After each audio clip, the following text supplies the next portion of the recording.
ನಡುಬಾಡೆ ವಾರ್ತೆಗಳಿಗೆ ಸ್ವಾಗತ. ನಾನು ಮುಲ್ಲೈರೀರ ವನಿತಾ ಮೋಹನ್ ಕುಮಾರ್.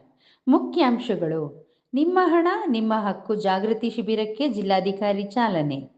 ಬೀದಿ ನಾಯಿಗಳ ಸ್ಥಳಾಂತರ, ನಗರಸಭೆಯ ಜೊತೆ ಕೈಜೋಡಿಸಲು ಮನವಿ.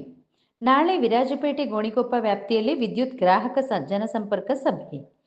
ಸಾಂದೀಪನಿ ಶಿಷ್ಯ ವೇತನ ಯೋಜನೆ 1.25 ಲಕ್ಷವರೆಗಿನ ಸಹಾಯಧನ ಪಡೆಯಲು ಅರ್ಜಿ ಆಹ್ವಾನ. ವಾರ್ತೆಗಳ ವಿವರ. ದೀರ್ಘಕಾಲದಿಂದ ಬ್ಯಾಂಕ್ನಲ್ಲಿರುವ ತಮ್ಮ ಹಣ ಪಡೆಯದೆ ಉಳಿದಿರುವ ಠೇವಣಿ, ವಿಮಾ ಕಂತುಗಳನ್ನು ಅವುಗಳ ಮಾಲೀಕರು ಹಾಗೂ ಕಾನೂನುಬದ್ಧ ವಾರಸುದಾರರು ಹಣವನ್ನು ವಾಪಸ್ಸು ಪಡೆಯುವ ಸಂಬಂಧ ನಿಮ್ಮ ಹಣ ನಿಮ್ಮ ಹಕ್ಕು ಜಾಗೃತಿ ಶಿಬಿರಕ್ಕೆ ಜಿಲ್ಲಾಧಿಕಾರಿ ವೆಂಕಟರಾಜ ಅವರು ಚಾಲನೆ ನೀಡಿದರು. ಜಿಲ್ಲಾ ಪಂಚಾಯತ್ ಸಭಾಂಗಣದಲ್ಲಿ ನಡೆದ ಜಾಗೃತಿ ಅಭಿಯಾನಕ್ಕೆ ಚಾಲನೆ ನೀಡಿದ ಅವರು, ವಿವಿಧ ಕಾರಣಗಳಿಂದ ಬ್ಯಾಂಕ್ನಲ್ಲಿ ದೀರ್ಘಕಾಲದಿಂದ ಇರುವ ಹಣ ಮತ್ತು ವಿಮಾ ಕಂತನ್ನು ಪಡೆಯದಿರುವ ಗ್ರಾಹಕರಿಗೆ ಮಾಹಿತಿ ನೀಡಿ ಹಣವನ್ನು ವಾಪಸ್ಸು ಪಡೆಯಲು ಹೆಚ್ಚಿನ ಅರಿವು ಮೂಡಿಸಬೇಕು. ಕೊಡಗು ಜಿಲ್ಲೆಯಲ್ಲಿ 1.41 ಲಕ್ಷ ಮಂದಿಯ ಬ್ಯಾಂಕ್ ಖಾತೆಯಲ್ಲಿ ದೀರ್ಘಕಾಲದಿಂದ ಸುಮಾರು 33 ಕೋಟಿಯಷ್ಟು ಹಣವಿದ್ದು, ಈ ಸಂಬಂಧ ವಾರಸುದಾರರು ಹಣ ವಾಪಸ್ಸು ಪಡೆಯಬಹುದಾಗಿದೆ. ಆ ನಿಟ್ಟಿನಲ್ಲಿ ಪ್ರತಿಯೊಬ್ಬ ಗ್ರಾಹಕರಿಗೂ ಮಾಹಿತಿ ದೊರೆಯುವಂತಾಗಬೇಕು ಎಂದು ಜಿಲ್ಲಾಧಿಕಾರಿ ವೆಂಕಟರಾಜ ಸಲಹೆ ಮಾಡಿದರು.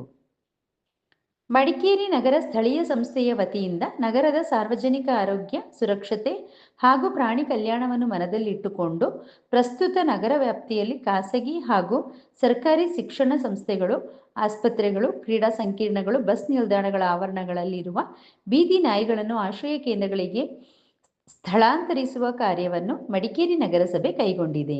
ಈ ಕಾರ್ಯಕ್ರಮದ ಸತತ ಮತ್ತು ಜವಾಬ್ದಾರಿಯುತ ಅನುಷ್ಠಾನಕ್ಕಾಗಿ NGO ಸಂಸ್ಥೆಗಳ ಸಹಕಾರ ಅತ್ಯಗತ್ಯವಾಗಿದೆ.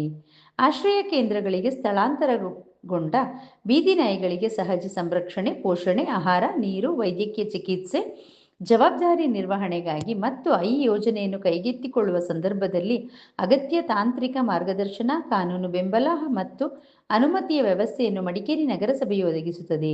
ಪ್ರಾಣಿ ಕಲ್ಯಾಣಕ್ಕೆ ಬದ್ಧವಾಗಿರುವ ಸರ್ಕಾರಕ್ಕೆ ನೋಂದಾಯಿತ ಮತ್ತು ಮಾನ್ಯತೆ ಪಡೆದ NGOಗಳು ಈ ಮಹತ್ವದ ಕಾರ್ಯದಲ್ಲಿ ನೆರವಾಗುವಂತೆ ನಗರಸಭೆ ಪೌರಾಯುಕ್ತರು ತಿಳಿಸಿದ್ದಾರೆ. ವಿರಾಜಪೇಟೆ ಉಪವಿಭಾಗ ವ್ಯಾಪ್ತಿಯ ವಿದ್ಯುತ್ ಗ್ರಾಹಕರ ಕುಂದುಕೊರತೆಗಳನ್ನು ನಿವಾರಿಸಲು ಸಭೆಯು ನಾಳೆ ಬೆಳಗ್ಗೆ 11:30 ಗಂಟೆಯಿಂದ ಮಧ್ಯಾಹ್ನ 12:30 ಗಂಟೆಯವರೆಗೆ ವಿರಾಜಪೇಟೆ ಉಪವಿಭಾಗ ಕಚೇರಿ ಆವರಣದಲ್ಲಿ ನಡೆಯಲಿದೆ. ಹಾಗೆಯೇ ಗೋಣಿಕೊಪ್ಪ ಉಪವಿಭಾಗ ವ್ಯಾಪ್ತಿಯ ವಿದ್ಯುತ್ ಗ್ರಾಹಕರ ಕುಂದುಕೊರತೆಗಳನ್ನು ನಿವಾರಿಸಲು ಸಭೆಯು ಮಧ್ಯಾಹ್ನ 2:30 ಗಂಟೆಯಿಂದ 3:30 ಗಂಟೆಯವರೆಗೆ ಗೋಣಿಕೊಪ್ಪ ಉಪವಿಭಾಗ ಕಚೇರಿ ಆವರಣದಲ್ಲಿ ಕಾರ್ಯನಿರ್ವಾಹಕ ಇಂಜಿನಿಯರ್ ಸೆಸ್ಕ್ ಮಡಿಕೇರಿ ಅವರ ಅಧ್ಯಕ್ಷತೆಯಲ್ಲಿ ನಡೆಯಲಿದೆ.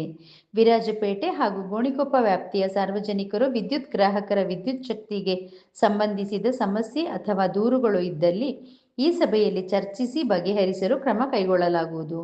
ಸಾರ್ವಜನಿಕರು ಈ ಸಭೆಗೆ ಹಾಜರಾಗುವಂತೆ ಮಡಿಕೇರಿ ವಿಭಾಗದ ಕಾರ್ಯನಿರ್ವಾಹಕ ಇಂಜಿನಿಯರ್ ಅವರು ಕೋರಿದ್ದಾರೆ. ಕರ್ನಾಟಕ ರಾಜ್ಯ ಬ್ರಾಹ್ಮಣ ಅಭಿವೃದ್ಧಿ ಮಂಡಳಿಯು 2025-26ನೇ ಶೈಕ್ಷಣಿಕ ಸಾಲಿಗೆ ಸಾಂದೀಪನಿ ಶಿಷ್ಯ ವೇತನಕ್ಕಾಗಿ ಅರ್ಜಿಗಳನ್ನು ಸ್ವೀಕರಿಸುತ್ತಿದೆ. ಆರ್ಥಿಕವಾಗಿ ದುರ್ಬಲರಾಗಿರುವ ಬ್ರಾಹ್ಮಣ ಸಮುದಾಯದ ಪ್ರತಿಭಾವಂತ ವಿದ್ಯಾರ್ಥಿಗಳಿಗೆ ಉನ್ನತ ಶಿಕ್ಷಣದ ಕನಸನ್ನು ನನಸಾಗಿಸಲು ಈ ಯೋಜನೆ ನೆರವಾಗಲಿದೆ. ವಿದ್ಯಾರ್ಥಿ ವೇತನವು ನಿರ್ವಹಣಾ ವೆಚ್ಚ ಮತ್ತು ಶಿಕ್ಷಣ ಶುಲ್ಕ ಮರುಪಾವತಿಗೆ ಸಹಾಯಧನವನ್ನು ಒದಗಿಸುತ್ತದೆ. ಆಸಕ್ತರು ಫೆಬ್ರವರಿ 28, 2026ರೊಳಗೆ ಆನ್ಲೈನ್ ಮೂಲಕ ಅರ್ಜಿ ಸಲ್ಲಿಸಬಹುದು.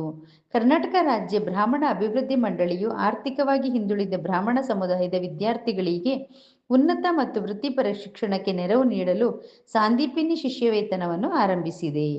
ಇಲ್ಲಿಗೆ ನಡುಬಾಡೆ ವಾರ್ತೆ ಮುಕ್ತಾಯವಾಯಿತು. ಸರ್ವರಿಗೂ ಶುಭ ದಿನ.